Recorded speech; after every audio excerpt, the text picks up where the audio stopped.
रात के 11:58 हो चुके हैं। शहर गहरी नींद में डूब चुका है।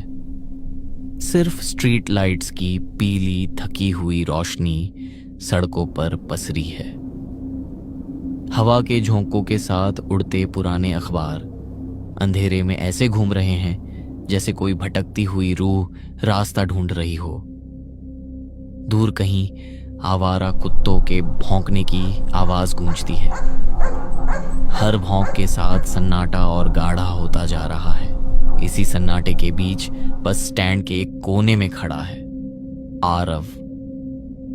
वो बार बार अपनी घड़ी देखता है, फिर मोबाइल स्क्रीन ऑन करता है, फिर जेब में रख लेता है, फिर दोबारा मोबाइल निकालता है।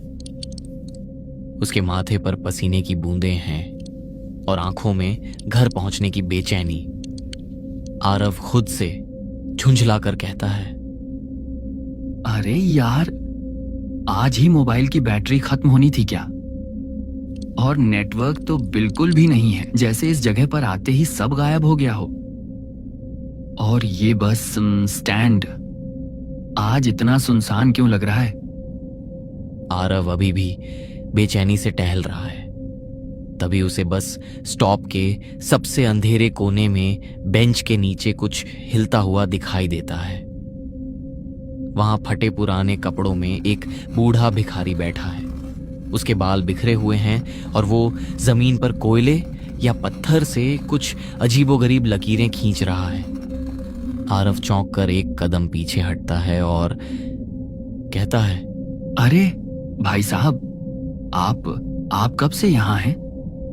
मैंने ध्यान नहीं दिया। बूढ़ा भिखारी बिना सिर उठाए जमीन पर लकीरें खींचते हुए कहता है, मैं तो हमेशा से यही हूँ, जब तुम नहीं थे तब भी, और जब तुम नहीं रहोगे तब भी रहूंगा।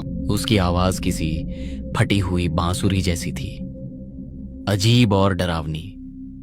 आरव थोड़ा झिझकते हुए बोला, जी, वो क्या आपको पता है कि आखिरी बस कब आएगी? मुझे शहर जाना है, बहुत देर हो गई है। बूढ़े ने अपने हाथ रोक दिए। उसने धीरे धीरे अपना सिर उठाया। उसका चेहरा झुर्रियों से भरा था, लेकिन उसकी आंखें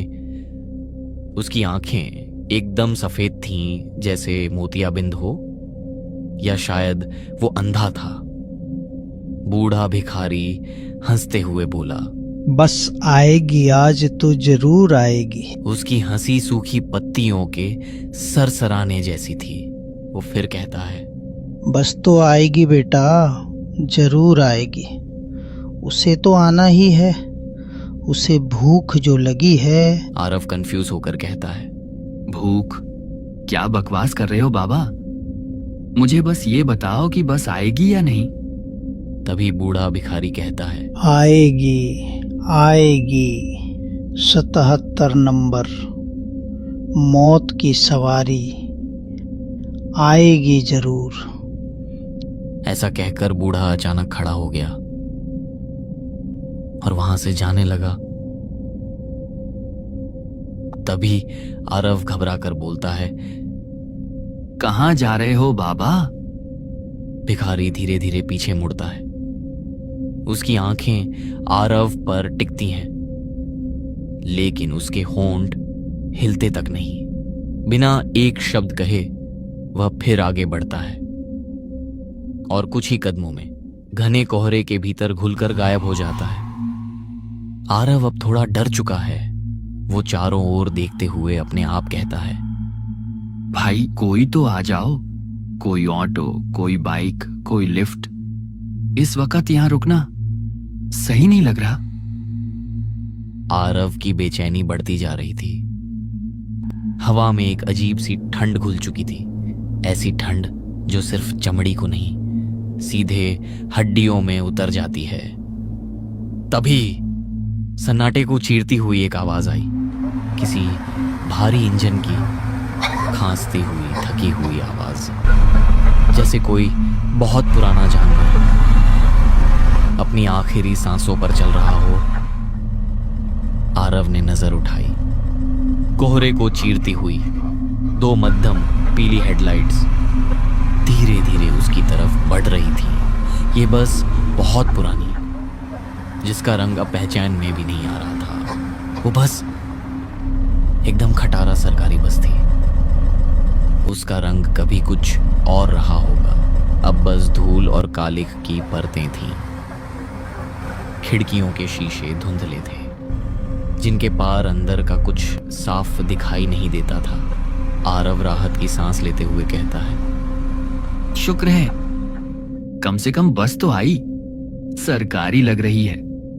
हालत चाहे जैसी हो, घर पहुंचा दे बस। आरव ने नंबर प्लेट देखने की कोशिश की। धूल और कालिख से ढकी प्लेट पर सिर्फ इतना पढ़ा जा सका, RJ14। आगे का हिस्सा जैसे मिटा दिया गया हो। बस का दरवाजा धीरे, बहुत धीरे चरमराता हुआ खुला। अंदर अंधेरा था। सिर्फ ड्राइवर की सीट के पास एक छोटा सा बल्ब जल बुझ रहा था। ऐसी बस को देख आरव सोच में पड़ गया। तभी अंधेरे के अंदर से एक आवाज आई। कंडक्टर सूखी बेजान आवाज में बोला, बेटा चढ़ना है तो जल्दी चढ़ो, ये इस रूट की आखिरी बस है। आरव हकलाते हुए कहता है, जी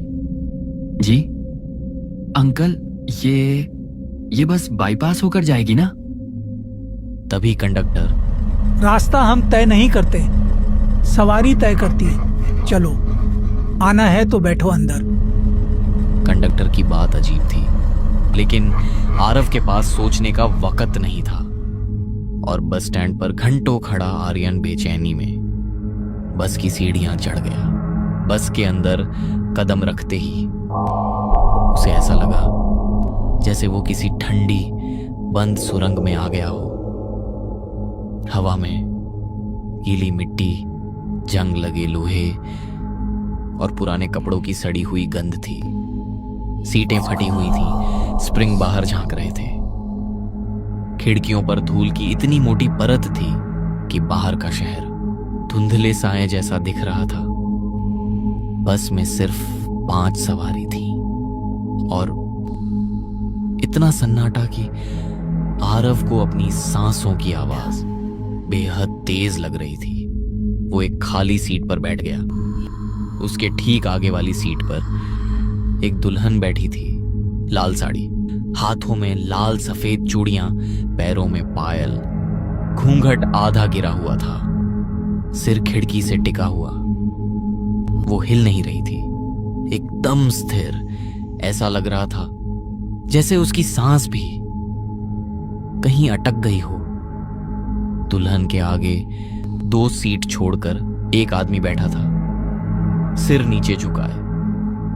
न वो हिल रहा है, न किसी की तरफ देख रहा है। तभी आरव पीछे देखता है। सबसे पीछे कोने वाली सीट पर एक लड़की बैठी थी। उसके कंधे धीमी लय में हिल रहे थे, जैसे वो रो रहा हो, बिना आवाज के। आरव मन ही मन कहता है, इतनी रात को दुल्हन शादी के जोड़े में, और ये लड़की इतना रो रही है और कोई पूछ भी नहीं रहा है। तभी बस चल पड़ी। इंजन की आवाज अब भी भारी और दर्दनाक थी। बस एक स्ट्रीट लाइट के नीचे से गुजरी। उस रोशनी में आरव ने पीछे वाली लड़की को देखा। रोने की आवाज साफ थी, सिसकियां भी, लेकिन उसके गाल पूरी तरह सूखे थे, एक भी आंसू नहीं। आरव के रोंगटे खड़े हो गए। उसने जल्दी से नजर हटाई और बगल वाली सीट की तरफ देखा। वहां एक बुजुर्ग औरत बैठी है, जो पुरानी और धूसर गीली शॉल ओढ़े। उसका चेहरा शॉल के अंदर छिपा था। आरव हिचकिचाते हुए कहता है, माँ जी, ऊपर छत से पानी टपक रहा है क्या? आपकी शॉल तो पूरी गीली हो गई है। बुजुर्ग औरत ने कोई जवाब नहीं दिया। वो बस अपनी गोद में कुछ देखती रही। आरव की नजर उसकी गोद पर गई। वहां से कुछ टपक रहा था, पानी नहीं, गीली काली मिट्टी। औरत चुप है। बाहर सिर्फ अंधेरा था और दोनों तरफ जंगल के पेड़ जो तेजी से पीछे छूट रहे थे। आरव का दिल जोर जोर से धड़क रहा था। उसकी नजर फिर दुल्हन पर गई। वो अब भी उसी पौज में बैठी थी। आरव ने खिड़की के शीशे में देखा अपना चेहरा। उसे साफ दिख रहा था, लेकिन दुल्हन का चेहरा शीशे में नहीं था। वहां सिर्फ खाली सीट का प्रतिबिंब था। तभी आरव कांपते हुए कहता है, नहीं, ये कैसे हो सकता है? पीछे से लड़की का रोना तेज हो गया। आरव ने हिम्मत जुटाई और पीछे मुड़ा और कहा, दीदी, आप ठीक तो हैं? तभी रोना एक झटके में रुक गया और बस में सन्नाटा। लड़की ने धीरे धीरे सिर उठाया। लड़की फुसफुसाकर कहती है, हम अब पहुंच ही गए हैं। तभी आरव ने पूछा, कहाँ पहुंच गए दीदी? अभी तो कोई स्टॉप भी नहीं आया। तभी लड़की कहती है, वहीं पहुंच रहे हैं जहां से कोई वापस नहीं जाता। लड़की के इतना कहते ही गाड़ी में बैठे सभी यात्री धीरे धीरे आरव की ओर घूरने लगे। उनकी आंखें असामान्य रूप से चमक उठी। चेहरे सख्त हो गए, जैसे सब अपने असली रूप में आ रहे हों। आरव घबरा गया। उसकी सांस तेज हो गई। तभी वह अचानक चिल्ला पड़ा, ये भाई रोको, बस रोको, मुझे उतरना है, अभी बस रोको। उसकी चीख बस के सन्नाटे में गूंज गई, लेकिन किसी ने कोई हरकत नहीं की। न ड्राइवर ने ब्रेक लगाया, न कंडक्टर ने टिकट मांगा। बस की रफ्तार और तेज हो गई। इंजन अब चीख रहा था। आरव घबराहट में लड़खड़ाता हुआ ड्राइवर के केबिन की तरफ भागा। आरव ड्राइवर से कहता है, आपको सुनाई नहीं देता क्या? बस रोक भाई, मुझे नहीं जाना आगे। आरव ड्राइवर के ठीक पीछे खड़ा था। ड्राइवर ने धीरे से अपना सिर आईने की तरफ उठाया। उस आईने में आरव ने जो देखा, उसकी रूह कांप गई। ड्राइवर का चेहरा वो चेहरा नहीं था, वो जला हुआ मांस था। जहां आंखें होनी चाहिए थीं, वहां सिर्फ 2 काले गड्ढे थे। ड्राइवर के होंठ नहीं हिले, लेकिन आवाज बस के हर कोने से आई। ड्राइवर गूंजती हुई भयानक आवाज में बोला, इस बस का स्टॉप नहीं आता बेटा। एक बार चढ़ गए तो सफर पूरा करना पड़ता है। तभी आरव, नहीं, मुझे जाने दो, मेरी माँ मेरा इंतजार कर रही है। बस अब उस पुराने खतरनाक मोड़ की तरफ बढ़ रही थी। वही खाई वाला मोड़ जहां 10 साल पहले वो हादसा हुआ था। आरव को खिड़की से खाई का अंधेरा दिखाई देने लगा। मौत उसे अपने पास बुला रही थी। तभी ड्राइवर भारी फटी हुई आवाज में कहता है, बैठ जा लड़के, ये सवारी पूरी किए बिना कोई नहीं उतरता। आरव की सांस अटक गई। वो पीछे दरवाजे की तरफ भागता है। तभी बस में बैठे बाकी यात्री अपनी सीटों से खड़े हो गए। वो दुल्हन, वो आदमी, वो रोती हुई लड़की, वो बुजुर्ग औरत। अब उनके चेहरों पर दया नहीं थी। मुझे उनकी आंखें भी ड्राइवर जैसी काली और खाली हो चुकी थी। वे धीरे धीरे आरव की तरफ बढ़ने लगे, जैसे वे उसे घेर रहे हों। दुल्हन फुसफुसाते हुए कहता है, बैठ जा, हमारे साथ चल।